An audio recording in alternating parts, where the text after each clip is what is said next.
You ready to go? I'm ready to go. Yeah, it felt really good. It was not that I was nervous at all, but it was fun to see how my body responded to the rehab and the work that I put in this off season in our practice today. So I felt really good and nothing holding me back. 100%? 100%. Do you feel any more pressure to be as good a runner as you've always been, or to do even more with Jamal's situation?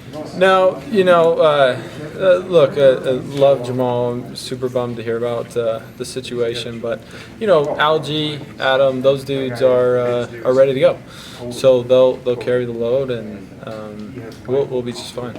How has the team handled the news about Jamal? Very well. I think our biggest concern, right, is he's a friend, he's a brother, and we love the dude. And if anything, it's how can we help him, and that's been it.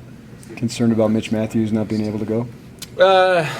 No. If it were his sophomore year or something, and this happened, then maybe. But the dude's been around for a long time. He's extremely established and super reliable. So no worries. I think he'll have ample time to be ready to go. A couple of young guys, receiver, maybe we look excited for you?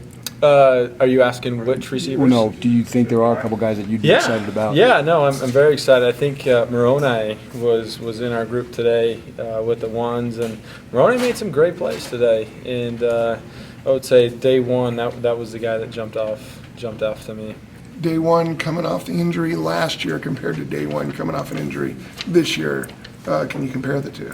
I think I'm 100%. That was 100% when I came off the injury the last time, and I'm 100% today. So I would say it's the same. How will not having Jamal in the backfield impact the way you play? I don't plan on it impacting the way I play at all. Like I said, the guys that we have behind him are very capable, so I have no worries there. What specifically did Moroni do today that set him apart to you? Like, did you see anything differently? Yeah, so he knew what he was doing. I think that's the biggest thing for freshmen, right? When you come in and when you start to think about doing the hurry up, everything's hand signals, boards, like it's a lot to ask these new kids, and Moroni handled it extremely well. I was very happy with that. But not only was he in the right places, like he made plays. So he made the catches that came his way, and then there was one particular play where he took like 60 yards, something like that. So very, very happy to see him be where he needed to be, make the plays, and then make some plays after the catch. What do you think of seeing Tanner out there? How did he do? Yeah, I think he did well. I've put Tanner and those guys in the same situation.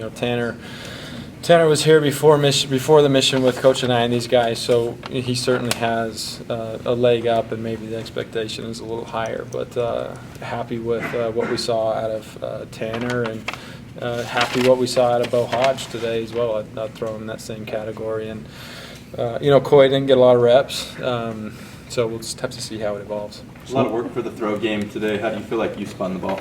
I felt a little rusty, but overall I thought for the most part decisions were good, and the ball was placed where it needed to be. So I was happy with that. There's certainly some areas that we need to improve, but hey, it's day one, so I'm very happy with our starting point. So how long are you going to table this finance career? Hopefully I can table it for a long time, right? But I need to have a backup plan. Thanks, guys.